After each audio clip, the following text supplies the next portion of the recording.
Hello everybody, my name is Nomad and welcome back to another Borderlands 3 build video, and today we're going over my Mad Moze Endgame build. Now, in my opinion, this is probably one of the best builds I have ever made on the channel for a few reasons which I'll get into later on into the video.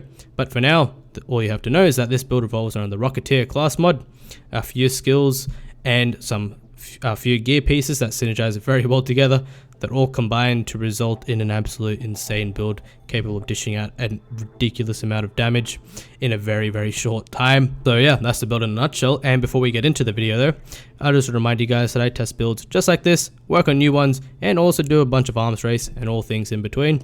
So if you're keen on hanging out while I digest that, I'll be putting the link to my Twitch channel in the description down below. And if you're new to the channel and you do find this video useful, please consider subscribing too. Now, with all that out of the way, let's just get straight into the video. And like all previous build video schedules, we will start off with the weapons first. And much like all my other builds, the weapons you choose are very flexible depending on what DLCs you have and what sort of weapons you have access to. But if I was to pick a few, the general category would be Splash, just so we can make use of skills like Skagdead, which give us an absolute ton of bonus elemental damage on splash hits. So weapons like the Plasma Coil, Bloodstaff Beast, Flipper, Chaosin, Prompt Critical, Horizon, Plague Bearers, basically any of those meta weapons from Moze will work absolutely brilliantly with this build. But you can also use very unorthodox weapons as well, provided they do splash. That's all that matters, just so you can get that Skagdead bonus, as well as a big surplus bonus, which is something we'll get into shortly. So, as far as the weapons that I've personally been using on this build, I've been using the Plasma Coil from DLC 5, Bloodstaff Beast from DLC 4, and the Horizon TDO Shotgun from the base game. Now, this build isn't fully optimized for TDO weapons. I will be posting a TDO build at some point soon, so stay tuned to the channel for that. But nonetheless, you can still use TDO weapons decently well with this build, and I've been using it to quite some great effect, so that's why we have that. But yeah, those are the three-ish weapons that I've been using that have been doing an absolute ton of work. But yeah, like I said before, feel free to use whatever weapons you enjoy and do splash essentially. As far as the anointments go, typically 390 will be our best bet for this build in particular. Because we're boosting the damage of a weapon so much, 390 will synergize brilliantly, but if not, consecutive hits is always reliable, so also try and get that if you can. Now, those are the weapons and the anointments for those weapons out of the way. Now we can quickly touch on the gear pieces. So once again, 4 gear pieces, and we'll start with the shield. And in its slot, we have the Old God shield. The Old God is a DLC 2 shield, and it basically boosts your elemental damage, which means you can boost the damage overall for your build an absolute ton. Now, boosting elemental damage works nicely with this build because we have a lot of our weapons do have radiation as its base element, so being able to boost that damage of our radiation output result in an absolute even more damage, which is always nice.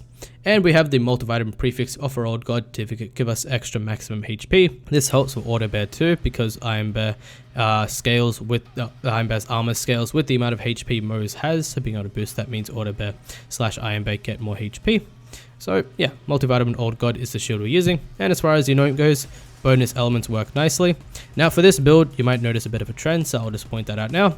We are trying to avoid as much action skill cooldown as possible, because we want Iron Bear to be on cooldown for as long as possible to abuse the big surplus damage bonus.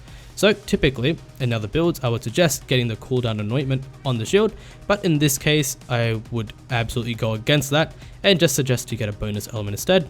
I like radiation explosions, so I'm using radiation, but yeah, feel free to use whatever element you desire. There's no real requirement, just depending on the enemies you're fighting, match that element.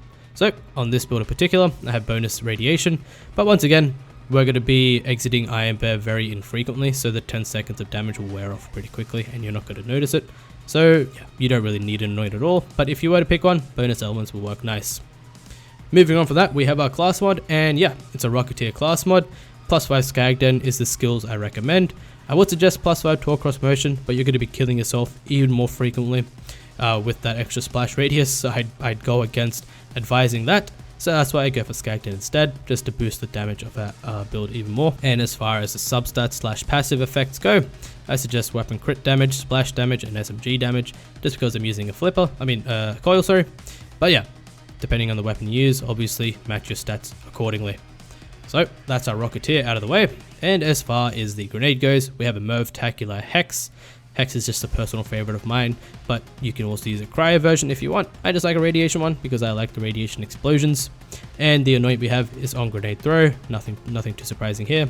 On grenade throw gives us a universal multiplicative damage boost, which is very nice for this build and enables to push the damage output of this even further. So that's our grenade out of the way, and now we have our Snowdrift Victory Rush. Now this is basically the bread and butter artifact for Moze in most builds. Snowdrift is very nice for mobility, and Victory Rush once again gives us that multiplicative damage bonus, which is very nice. As far as the substats go, things like radiation damage, AoE damage, pistol damage, SMG damage, anything that matches your weapons, feel free to use that. So those are the 4 focal gear pieces out of the way, and moving on with that, we can touch on the skill tree now. And starting off the list, let's start with Bottomless mags. So nothing too surprising here, very similar to the triple threat build I posted a little while back. So yeah, green tree is set up in such a way to give Moze extra instant damage to boost up big surplus and our Skagden damage. And we have Russian offensive for some on-demand lifesteal, scorching RPMs to boost our crit damage and Iron Bear damage, and same with Specialist Bear. 2 points of Scrappy helps to swap between weapons quickly. It's a nice quality of life skill, and we get a tiny bit of weapon damage, which is always nice. So that's the green tree out of the way, and now we can just quickly touch on the Bear Mother tree, aka the DLC 5 tree. And you see that the only thing we spent is 3 points of big surplus. Now looking at the skill, it says we're only getting bonus incen at a total of 15%, but much like Skagden, this is incredibly inaccurate, and it gets Mayhem scaling and a bunch of other things that just result in this skill doing an absolute ridiculous amount of damage. So in essence, think of big surplus like Skagden, but it applies to any weapon. Doesn't have to be splashed like Skagden requires for its damage to be applied on. Big surplus will apply to literally anything. So even if you have a kinetic gun that does no splash, you will get instant damage because of this skill. So it's incredibly busted and a source of basically a second Skagden, which just increases the damage of our build to a ridiculous amount. So that's why we have that. But if you do not have DLC 5 and you do not have the purple skill tree, you can sink those 3 points into green tree or blue tree, put points into pull the holy pin or vampire. And speaking of those skills, let's quickly touch on the blue tree. Now we have 5 points of Skagden, 5 points of TCP, 1 point in pull the holy pin, and 4 in vampire and short fuse 1 point. So once again, pretty standard blue tree, and as you can notice, we completely avoided grizzled. Typically in any build that I post, I'd always max out grizzled, but in this case, I have been avoiding this like the plague because I do not want Iron Bear to get back quickly. I'd much rather the cooldown stay as slow as possible to increase a big surplus damage bonus, because the way that skill works is that you get increased damage based on Iron Bear being on cooldown. So the second Iron Bear is back off cooldown and is ready to be summoned again, you lose that damage bonus. Having no points of grizzled means we can minimize that chances of Iron Bear getting back quicker, which means we can increase the longevity of our damage bonus. So that's our blue tree out of the way, and moving on from that, we can get on shield retribution. And once again, pretty standard red tree spec, and we spec down further enough to get corrosive saber rounds. So combined, the hard points that we're using is capacitive armature and corrosive saber rounds, and it works absolutely brilliantly. We have the saber rounds to be able to tear through armor, capacitive armor just to mob really quickly with auto bear. So these skills together just work really nicely. We have a point in security bear to give Iron Bear extra survivability, 5 points of drowning and brass to give Moze extra gun damage, and experiment munitions because we want more incen on our critical hits. So yeah, overall this build is absolutely ridiculous, does an absolute ton of damage, and is very versatile in the weapons that you can use. And not to mention the fact that you don't really need the Bear Mother tree, although if you do have it, you could increase the damage of your build even more. But even without big surplus, you have Skagden plus your Rocketeer boosting Skagden, so the damage of your build is already solid enough. So yeah, that's basically the build in a nutshell. As always, if you have any questions, leave them down in the comments down below. I'll do my best to answer each and every single one of them. And I'll also be putting the save file in the description, so if you're on PC, feel free to download that and play around with the build. But if you're on console too, there is a link to a trading Discord in the description too, and my own Discord too. So if you're feeling like you want to join into a pretty awesome community of people, feel free to jump on in. We do a lot of stuff together, play a lot of games, and yeah, it's just generally fun time, so feel free to join that too. But yeah, with that, that's the end of the video. Hope you guys enjoyed. Take care of yourselves, and I'll see you guys in the next video. See ya. Is lasagna a salad? Yeah. Lasagna is nothing but just a layered salad.